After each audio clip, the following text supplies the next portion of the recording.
Hi friends, welcome to our channel. ఈరోజు నేను 2026లో మలయాళం లాంగ్వేజ్లో రిలీజ్ అయినటువంటి ఒక crime investigation mystery thriller movie స్టోరీని ఎక్స్ప్లెయిన్ చేయబోతున్నాను. అదే ఉయర్. ఈ మూవీని కేరళలో నిజంగా జరిగినటువంటి ఒక సంఘటనని బేస్ చేసుకుని తీయడం జరిగింది. మూవీ అయితే చాలా ఇంట్రెస్టింగ్గా ఉంటుంది. సో స్కిప్ చేయకుండా చివరి వరకు చూడండి. Now let's start our video.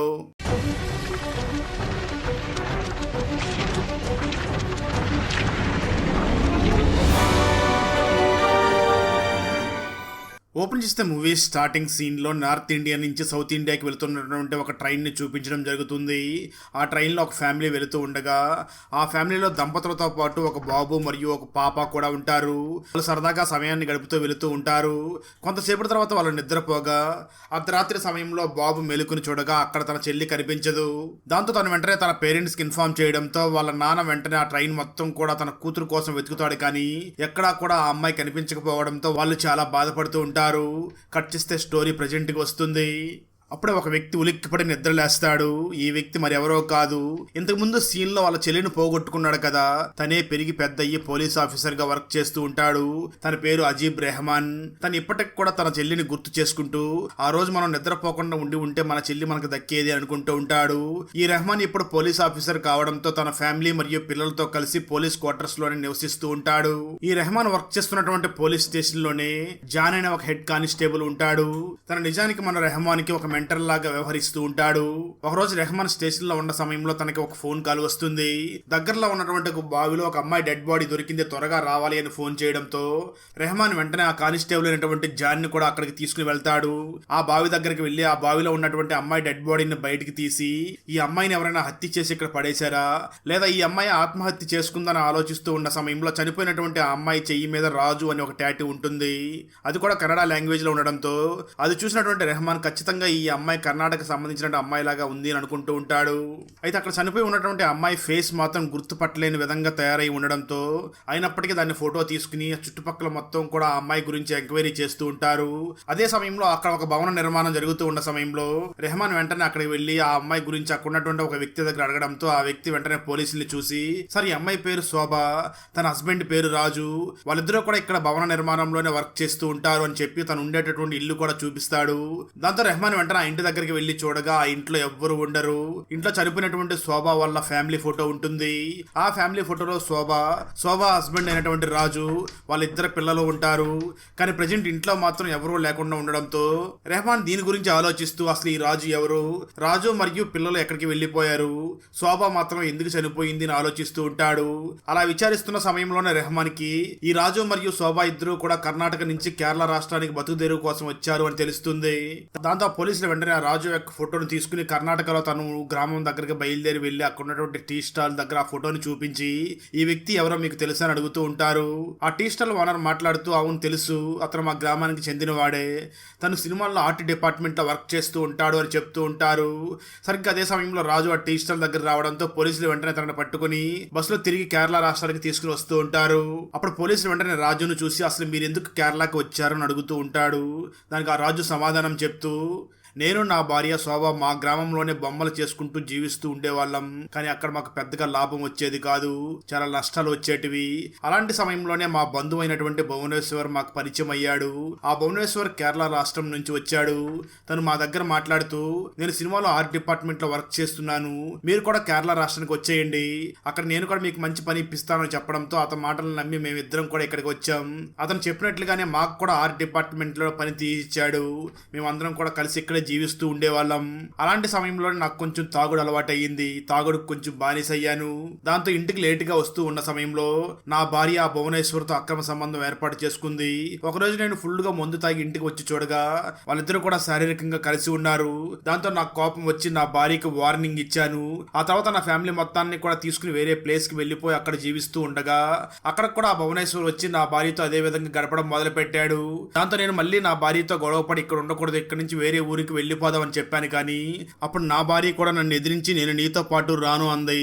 దాంతో ఇక్కడ ఉండడం అంత మంచిది కాదు అని నా పిల్లల్ని తీసుకుని నా సొంత గ్రామానికి వెళ్ళిపోయాను అని ఆ రాజు పోలీసుల దగ్గర చెప్తూ ఉంటాడు. ఆ తర్వాత రాజును వెంటనే రెహమాన్ హాస్పిటల్లో ఉన్నటువంటి మార్చురీ రూమ్ దగ్గరికి తీసుకుని వెళ్ళి అక్కడ ఉన్నటువంటి ఆ డెడ్ బాడీని చూపిస్తాడు. రాజు ఒక్కసారిగా గట్టిగా ఏడుస్తూ, ఇది నా వైఫ్ శోభ డెడ్ బాడీ, ఈ శోభని ఖచ్చితంగా ఆ భువనేశ్వర చంపేసి ఉంటాడు, లేదంటే ఆ భువనేశ్వర శోభని మోసం చేసి వెళ్ళిపోతే తనే ఆత్మహత్య చేసుకుని చనిపోయి ఉంటుంది, ఈ రెండిట్లో ఏదో ఒకటి జరిగి ఉంటుంది అని తన వైఫ్ చనిపోయింది అని ఆ రాజు ఏడుస్తూ ఉంటాడు. దాంతో అక్కడ ఉన్నటువంటి కానిస్టేబుల్ తనను ఓదార్చుతూ ఉంటాడు. రెహమాన్ వెంటనే ఆ రాజును చూసి, సరే ఇప్పుడు నీ పిల్లలు ఎక్కడ ఉన్నారో అడగ్గా దానికి రాజు సమాధానం చెప్తూ, నేను ఇక్కడి నుంచి నా వైఫ్ మీద కోపంతో పిల్లల్ని మా ఊరికి తీసుకుని వెళ్ళాను, కానీ పిల్లలు మా ఊర్లో ఉండలేకపోయారు, అందుకే నేను మా పిల్లల్ని తీసుకుని వెళ్ళి మా చెల్లి వాళ్ళ ఇంటి దగ్గర విడిచిపెట్టి వచ్చాను అని చెప్పడంతో ఆ మాటలు విన్న రెహమాన్ చాలా బాధపడుతూ, భార్య చనిపోయింది, పిల్లలు కూడా దూరం అయిపోయారు, నువ్వేం బాధపడకు, కొంచెం ధైర్యంగా ఉండు, నీకే అవసరం వచ్చినా నాకు ఫోన్ చెయ్యి, అలాగే నువ్వు ఈ కేసు ఇన్వెస్టిగేషన్ లో మేము పిలిచినప్పుడు స్టేషన్ దగ్గరికి రా అని చెప్పడంతో దానికి రాజు కూడా ఒప్పుకుంటాడు.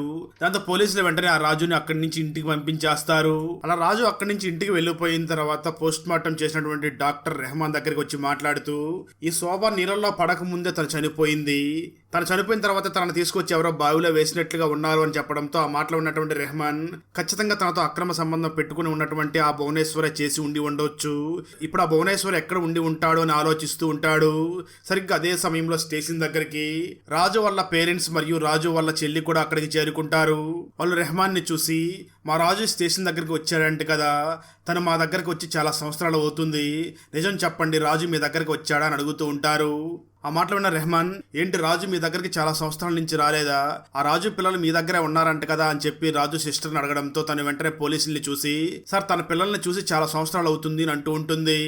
ఆ మాటలు విన్నటువంటి రెహమాన్ చాలా ఆశ్చర్యపోతూ, అంటే మనం విచారించి పంపించింది రాజును కాదా అని వెంటనే స్టేషన్లోకి వెళ్ళి ఆ రాజు వాళ్ళ ఫ్యామిలీ ఫోటో తీసుకువచ్చి రాజు వాళ్ళ పేరెంట్స్ కు చూపించి ఇందులో ఉన్నది రాజు కాదా అని అడుగుతాడు.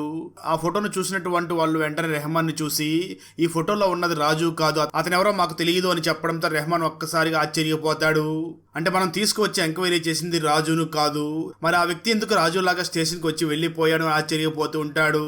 సరిగ్గా అదే సమయంలో పై అధికారులు రెహమాన్కి ఫోన్ చేసి త్వరగా ఆ కేసును సాల్వ్ చేయని తిడుతూ ఉంటారు. దాంతో రెహమాన్ వాళ్ళకి రాజు అని అబద్ధం చెప్పినటువంటి ఆ వ్యక్తి నిందితుడు అయి ఉంటాడు అని పోలీస్ డిపార్ట్మెంట్ మొత్తం కూడా ఆ వ్యక్తి కోసం వెతుకుతూ ఉంటారు. ఫైనల్ గా ఆ వ్యక్తి ఒక క్లబ్ లో ప్యాకెట్ ఆడుతున్నాడు అని తెలుసుకుని పోలీసులు అక్కడికి వెళ్లి ఆ వ్యక్తిని అరెస్ట్ చేసి తీసుకుని వస్తూ, నీకెంత ధైర్యం ఉంటే మా దగ్గరే రాజు అని అబద్ధం చెప్తావా, అసలు ఏం జరిగిందో చెప్పు అని అడుగుతూ ఉంటారు. దాంతో ఆ వ్యక్తి వెంటనే జరిగింది చెప్పడం మొదలు పెడతాడు. స్టోరీ గతానికి వెళ్తుంది. ఇంతకుముందు పోలీసు వాళ్ళ దగ్గర శోభ అక్రమ సంబంధం పెట్టుకుని ఉన్న వ్యక్తి పేరు భువనేశ్వర్ అని చెప్పి ఉన్నారు కదా, ఆ భువనేశ్వర్ మరెవరో కాదు, ప్రెజెంట్ పోలీసు అరెస్ట్ చేసి తీసుకుని వస్తున్నారు కదా, అతనే భువనేశ్వర్ అయి ఉంటాడు. నిజానికి తన పేరు రాజు అన్నట్లుగా పేరు మార్చి పోలీసుల దగ్గర చెప్పి ఉంటాడు. నిజానికి భువనేశ్వర్ మరియు శోభ ఇద్దరు కూడా చిన్నతనం నుంచి కూడా ప్రేమించుకుని ఉండి ఉంటారు, కానీ ఈ విషయం శోభ వాళ్ళ ఇంట్లో తెలియడంతో శోభ మనసు మార్చి తనని రాజుకి ఇచ్చి పెళ్లి చేస్తారు. దాంతో ఆ శోభ అన్ని మర్చిపోయి కర్ణాటకలో ఉన్నటువంటి రాజుతో పాటు మంచిగా సంసారం చేస్తూ ఉంటుంది. ఆ సమయంలోనే వాళ్ళు వ్యాపారం చేస్తూ ఉండగా చాలా లాస్ వచ్చి ఉండడంతో లాస్ వచ్చింది అని ఈ రాజు కొంచెం తాగుడుకి అలవాటు పడతాడు. ఈ విషయాలన్నీ తెలుసుకున్నటువంటి భువనేశ్వర్ వెంటనే వాళ్ళ దగ్గరికి వెళ్ళి, నేను ఇప్పుడు ప్రెజెంట్ కేరళలో ఒక ఉన్నతమైన స్థాయిలో ఉన్నాను, మీరు కూడా నాతో పాటు కేరళకు వచ్చేయండి, అక్కడ మీకు మంచి జాబ్ ను చూస్తాను అని చెప్పి ఉంటాడు. దాంతో రాజు మరియు శోభ ఇద్దరు కూడా భువనేశ్వర్ మాటలు విని కేరళకి వెళ్లడంతో అక్కడ భువనేశ్వర్ వాళ్ళిద్దరికీ కూడా ఒక జాబ్ ను చూపిస్తాడు. వాళ్ళందరూ కలిసి అక్కడ జాబ్ చేసుకుంటూ ఉంటారు. అయితే ఈ రాజు ముందుకు బానిసై ఉన్న సమయంలో భువనేశ్వర్ వెంటనే శోభతో అక్రమ సంబంధం పెట్టుకుంటాడు. ఒకరోజు రాజు మందు తాగి ఇంటికి ఆలస్యంగా రాగా ఆ సమయంలో భువనేశ్వర్ మరియు తన వైఫ్ అయినటువంటి శోభ ఇద్దరు కూడా శారీరక సంబంధం పెట్టుకుని ఉండి ఉంటారు.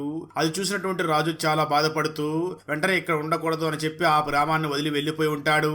అలా రాజు ఇంటిని వదిలి వెళ్లిపోయిన తర్వాత భువనేశ్వర్ వెంటనే ఆ శోభని మరియు శోభ పిల్లల్ని కూడా ఒక ప్లేస్ దగ్గరికి తీసుకుని వచ్చి ఒక ఫ్యామిలీ లాగా బ్రతుకుతూ ఉంటారు. సిచ్యువేషన్స్ అన్ని కూడా ఈ భువనేశ్వర్కి చాలా ఫేవర్ గా మారి ఉంటాయి. రాజు అక్కడి నుంచి వెళ్లిపోయిన తర్వాత భువనేశ్వర్ మాత్రం చాలా ఆనందపడుతూ, నేను ప్రేమించినటువంటి నా ప్రియురాలు నాకు మళ్ళీ పెళ్ళంగా దొరికింది, ఇప్పుడు నాకు పిల్లలు కూడా ఉన్నారు అంటూ చాలా సంతోషంగా వర్క్ చేసుకుంటూ ఉంటాడు. ఒక రోజు భువనేశ్వర్ పని ముగించుకుని ఇంటికి రాగా ఇంట్లో తన పిల్లలు కనిపించరు.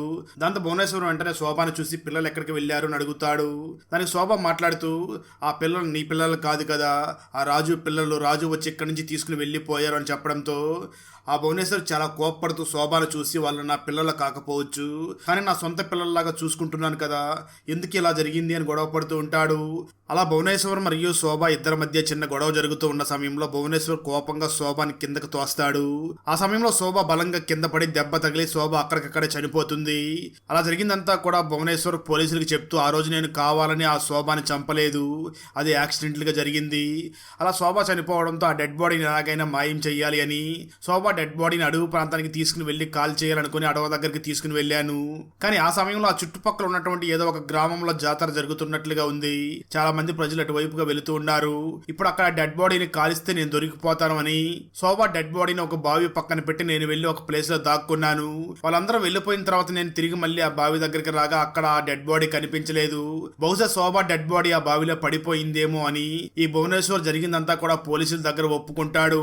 దాంతో పోలీసులు జరిగిందంతా కూడా భువనేశ్వర్ చెప్పడంతో ఈ కేసుని క్లోజ్ చేయవచ్చు అని అనుకుంటూ ఉంటారు. సరిగ్గా అదే సమయంలో పోలీసులకి ఇక్కడ అడవ ప్లేస్ లో ఒక డెడ్ బాడీని ఎవరో పూర్తిగా కాల్ చేసి ఉన్నారు, కేవలం బోన్స్ మాత్రమే ఉన్నట్లుగా ఉన్నాయి, ఒకసారి మీరు వచ్చి చెక్ చేయండి అని చెప్పడంతో రెహమాన్ వెంటనే జాన్ ని తీసుకుని ఆ ప్లేస్ దగ్గరికి వెళ్లి ఆ ఏరియా మొత్తం కూడా బాగా చెక్ చేస్తూ ఉంటాడు. అక్కడ పోలీసులు ఒక లాంతర్ కనిపిస్తుంది. దాంతో రెహమాన్ వెంటనే తన టీం ను చూసి ఎలాగైనా సరే ఇక్కడ చనిపోయినటువంటి ఆ వ్యక్తి ఎవరో కనిపెట్టండి అని చెప్పడంతో పోలీసులు చాలా తీవ్రంగా దాని గురించి బాగా ఎంక్వైరీ చేస్తారు. అప్పుడే పోలీసులు ఆ లాంతర్ ఎక్కడ కొన్నారో ఆ షాప్ దగ్గరికి వెళ్లి ఎంక్వైరీ చేయగా షాప్ ఓనర్ మాట్లాడుతూ ఎవరో మా దగ్గరకు వచ్చి మూవీ షూటింగ్ ఉందని చెప్పి 10 లాంతర్లను తీసుకుని వెళ్లారు అని చెప్పడంతో పోలీసులు డైరెక్ట్ గా మూవీ షూటింగ్ జరుగుతున్నటువంటి ప్లేస్ దగ్గరికి వెళ్లి ఇక్కడ మూవీ షూటింగ్ జరుగుతుంది అని చెప్పి 10 లాంతర్లు కొన్నారంట కదా, ఆ లాంతర్లు అన్నింటినీ కూడా ఇక్కడికి ఎవరు తీసుకువచ్చారని అడగడంతో దానికి సినిమా వాళ్ళు సమాధానం చెప్తూ అది ఆర్ట్ డిపార్ట్మెంట్ లో వర్క్ చేస్తున్నటువంటి భువనేశ్వర్ తీసుకుని వచ్చారు అని చెప్పడంతో ఒక్కసారిగా ఆ మాటలు విన్నటువంటి రెహమాన్ ఆశ్చర్యపోతూ ఉంటాడు. దాంతో రెహమాన్ వెంటనే వాళ్ళ కస్టడీలో ఉన్నటువంటి ఆ భువనేశ్వర్ దగ్గరికి వచ్చి మాట్లాడుతూ నిజం చెప్పు, మాకు దొరికినటువంటి ఈ డెడ్ బాడీని కూడా నువ్వే కదా మర్డర్ చేసావు, అది రాజు డెడ్ బాడీనే కదా, నువ్వు ఇప్పుడు కూడా మాకు అబద్ధమే చెప్పావు కదా, నిజం చెప్పు అంటూ ఉంటాడు. దాంతో ఆ భువనేశ్వర్ వెంటనే జరిగింది చెప్పడం మొదలు పెడతాడు. స్టోరీ మళ్ళీ గతానికి వెళ్తుంది. ఈ శోభ మరియు భువనేశ్వర్ మధ్య అక్రమ సంబంధం కొనసాగుతూ ఉన్న సమయంలో ఒకరోజు రాజు ఫుల్ గా మందు తాగి ఇంటికి వస్తాడు. ఆ సమయంలో శోభ మరియు భువనేశ్వర్ ఇద్దరు కూడా శారీరకంగా కలుస్తూ ఉండగా అది చూసినటువంటి రాజు వాళ్ళతో గొడవ పడి ఆ భువనేశ్వర్ తో గొడవ పడి తనతో ఫైట్ చేస్తూ ఉంటాడు. సరిగ్గా అదే సమయంలో శోభ ఒక దారం తీసుకొచ్చి ఆ భువనేశ్వర్ కు ఇచ్చి దీని సహాయంతో రాజును చంపేసేయని అంటుంది. దాంతో భువనేశ్వర్ కూడా చాలా కోపంగా ఆ రాజును చంపేయడంతో ఆ తర్వాత వాళ్ళిద్దరూ కలిసి ఆ రాజు డెడ్ బాడీని మాయం చెయ్యాలి అని డెడ్ బాడీని ఒక అడవి ప్రదేశానికి తీసుకుని వెళ్లి అక్కడ పెట్రోల్ పోసి కాల్ చేస్తారు. అది కూడా ఈ లాంతర్నే తీసుకుని వెళ్లి కాల్ చేసి ఆ లాంతర్ని అక్కడే పడేసి ఇంటికి తిరిగి వచ్చి మనం ఇక్కడ ఉంటే ప్రమాదం జరుగుతుంది, వెంటనే వేరే ఊరికి వెళ్లిపోవాలి అని భువనేశ్వర్ మరియు శోభ పిల్లలు అందరూ కలిసి ఒక ఊరికి వెళ్లిపోయి భువనేశ్వర్ మరియు శోభ ఇద్దరు కూడా భార్యాభర్తలు అన్నట్లుగా కొత్త ఊరికి వెళ్లి అక్కడ జీవిస్తూ ఉంటారు. అలా శోభ మరియు భువనేశ్వర్ ఇద్దరు కూడా ఒక ప్లేస్ దగ్గరికి వెళ్లి అక్కడ జీవిస్తూ ఉన్న సమయంలో ఎక్కడ రాజును వాళ్ళు చంపిన విషయం బయటపడుతుందో అని వాళ్ళు చాలా భయపడుతూ రకరకాల ఊర్లు తిరుగుతూ అక్కడ జీవిస్తూ ఉంటారు. అయితే శోభ మాత్రం ఎందుకు మనం రకరకాలుగా వేరే ఊర్లు తిరగడం, మీ సొంత ఊరికి వెళ్ళిపోదామని అంటూ ఉంటుంది. అయితే భువనేశ్వర్ మాత్రం వద్దు, మా ఊరికి వెళ్ళొద్దు, మా ఊరికి వెళ్తే లేనిపోని సమస్యలు వస్తాయి, అప్పుడే మనం చేసినటువంటి ఈ క్రైమ్ కూడా బయటపడే అవకాశం ఉంది, కాబట్టి మనం ఇక్కడే ఉందామని అంటూ ఉంటాడు. కానీ ఆ శోభ మాత్రం లేదు, మీ ఊరికి వెళ్దామని గొడవ చేస్తూ ఉంటుంది. తను ఎంత గొడవ చేసినప్పటికీ భువనేశ్వర్ మాత్రం వద్దు అని అంటూ ఉండడంతో శోభ వెంటనే భువనేశ్వర్ని చూసి నన్ను మీ ఊరికి తీసుకువెళ్ళకపోతే మాత్రం నువ్వు నా హస్బెండ్ అయినటువంటి రాజును చంపేశావని అందరి ముందు చెప్తాను అని అంటుంది. ఆ మాటలో ఉన్నటువంటి భువనేశ్వర్ చాలా కోపపడుతూ ఈ శోభ బ్రతుకుంటే నాకు ఎప్పటికైనా ప్రమాదమే అని చాలా కోపంగా ఆ శోభని కిందకి తోయడంతో తన కింద పడి దెబ్బ తగులుతుంది. కానీ నిజానికి ఆ సమయంలో శోభ చనిపోయి ఉండదు. కానీ ఆ శోభ మాట్లాడినటువంటి మాటల వల్ల ఈ భువనేశ్వర్ చాలా భయపడుతూ తను బ్రతుకుంటే చాలా ప్రమాదం జరిగే అవకాశం ఉంది అని భువనేశ్వర్ గొంతు నిలిమి ఆ శోభని చంపేసి ఉంటాడు. ఆ తర్వాత శోభ బాడీని కూడా శోభ హస్బెండ్ అయినటువంటి రాజు డెడ్ బాడీని ఏ విధంగా కాల్చాడు అదే విధంగా కాల్చేయడం కోసం ఒక ప్లేస్ దగ్గరికి తీసుకుని వెళ్తాడు. సరిగ్గా అదే సమయంలో ఆ చుట్టుపక్కల ఎక్కడో జాతర జరుగుతూ ఉండడంతో చాలా మంది ప్రజలు వెళుతూ ఉంటారు. దాన్ని చూసినటువంటి భువనేశ్వర్ శోభ డెడ్ బాడీని తీసుకుని వెళ్లి ఒక బావి పక్కన కూర్చోబెడతాడు. అయితే ఆ సమయంలో పొరపాటున ఆ శోభ డెడ్ బాడీ అక్కడ ఉన్నటువంటి బావిలో పడిపోతుంది. ఆ తర్వాత భువనేశ్వర్ వెంటనే డైరెక్ట్ గా ఇంటి దగ్గరికి వెళ్లి ఇంట్లో ఉన్నటువంటి పిల్లల్ని ఇక్కడే వదిలేసి తన సొంత ఊరికి వెళ్లిపోవాలి అని తన బ్యాగ్ మొత్తం కూడా సర్దుకుంటూ ఉండగా ఇంతలో ఆ పిల్లలు ఇద్దరు కూడా నిద్రలేస్తారు. వాళ్ళు వెంటనే భువనేశ్వర్ని చూసి నాన్న అమ్మేది, అమ్మ ఎక్కడికి వెళ్ళింది, అమ్మ ఎప్పుడు వస్తుంది అని అడుగుతూ ఉంటారు. దాంతో భువనేశ్వర్ పిల్లల్ని చూసి ఇప్పుడు మనం అమ్మ దగ్గరికి వెళుతున్నాం, మీరు కూడా రెడీ అవ్వండి తీసుకుని వెళ్తాను అని ఆ పిల్లల్ని రెడీ చేసి తీసుకుని వెళ్ళి రైల్వే స్టేషన్కి వెళ్తాడు. అలా రైల్వే స్టేషన్కి వెళ్ళినప్పుడు భువనేశ్వర్కి ఈ పిల్లల్ని ఎలా వదిలించుకోవాలి అని ప్లాన్ చేసి నార్త్ ఇండియాకి వెళుతున్నటువంటి ఒక ట్రైన్ ఎక్కుతాడు.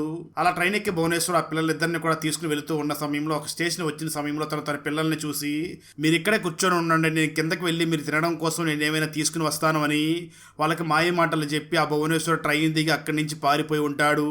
ఆ పిల్లలిద్దరూ కూడా ముంబైకి వెళ్ళిపోయి ఉంటారు. ఇలా జరిగిందంతా కూడా భువనేశ్వర్ ఆ రెహమాన్ దగ్గర చెప్పడంతో రెహమాన్ ఒక్కసారిగా తన చెల్లెల్ని గుర్తు చేసుకుని నా చెల్లెళ్ళు కూడా ట్రైన్లో ఇదే విధంగా మిస్ అయింది కదా అని చాలా కోపంగా ఆ భువనేశ్వర్ని కొట్టి తన మీద కేసు ఫైల్ చేసి అరెస్ట్ చేసి జైల్లో వేస్తాడు. అలా అక్కడతో ఆ కేసు అయితే సాల్వ్ అవుతుంది. కానీ రెహమాన్ మాత్రం జాన్ దగ్గరికి వెళ్ళి మాట్లాడుతూ ఇప్పుడు ఆ పిల్లలు ఎక్కడ ఉన్నారో ఎంత బాధపడుతున్నారో నాకు చాలా బాధగా ఉంది, మనం ఎలాగైనా సరే ఆ శోభ ఇద్దరు పిల్లల్ని కూడా కాపాడాలి అని రెహమాన్ మరియు జాన్ ఇద్దరు కలిసి ముంబైకి బయలుదేరి అక్కడ ఎంక్వైరీ చేస్తూ ఉంటారు. అప్పుడే వాళ్ళకి ఇక్కడ చాలా మంది పిల్లల్ని రౌడీల్లో వాళ్ళ హ్యాండ్ ఓవర్లో తీసుకుని వాళ్ళ చేత బెగ్గింగ్ చేపిస్తూ ఉంటారు అని తెలుసుకుంటారు. ఆ తర్వాత వాళ్ళు వెంటనే లోకల్ పోలీస్ స్టేషన్కి వెళ్ళి దీని గురించి ఎంక్వైరీ చేయగా అక్కడ ఉన్నటువంటి పోలీసులు కూడా రెహమాన్ని చూసి ఇక్కడ చాలా మంది రౌడీలు చాలా మంది పిల్లల్ని తీసుకువచ్చి వాళ్ళ చేత భిక్షాటన చేపిస్తూ ఉంటారు, ఆడపిల్లల్ని మాత్రం కిడ్నాప్ చేసి వేరే దేశాలకు కూడా పంపించేస్తూ ఉంటారు, అసలు వాళ్ళు ఉన్నటువంటి ఏరియాల్లో కూడా మేము వెళ్ళడానికి కూడా జంకుతూ ఉంటామని చెప్తూ ఉంటుంది.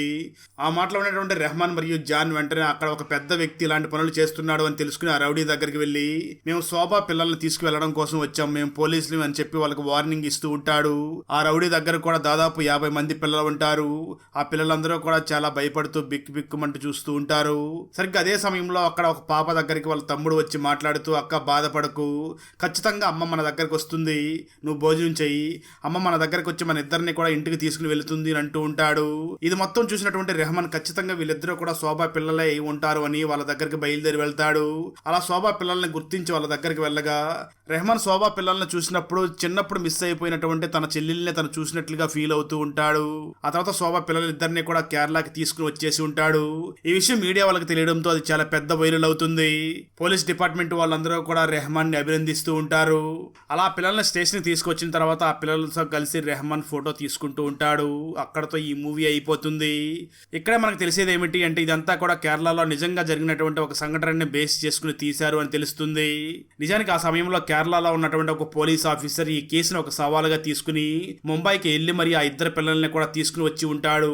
వాళ్ళిద్దరిని కాపాడి కేరళకి తీసుకురావడం మాత్రమే కాదు, వాళ్ళిద్దరి సంరక్షణ కూడా తనే తీసుకుని ఇప్పటికే వాళ్ళిద్దరిని కూడా చాలా జాగ్రత్తగా చూసుకుంటున్నాడు అని చూపించి మూవీని ముగిస్తారు. ఫ్రెండ్స్, వీడియో నచ్చినట్లయితే లైక్ చేసి ఒక చిన్న కామెంట్ చేస్తే మాకు నెక్స్ట్ వీడియో చేయడానికి ఎంకరేజింగ్గా ఉంటుంది. అలాగే ఛానల్ని సబ్స్క్రైబ్ చేసి పక్కనే ఉన్న బెల్ ఐకాన్ని క్లిక్ చేసి సపోర్ట్ చేయండి. Thanks for watching. జై హింద్.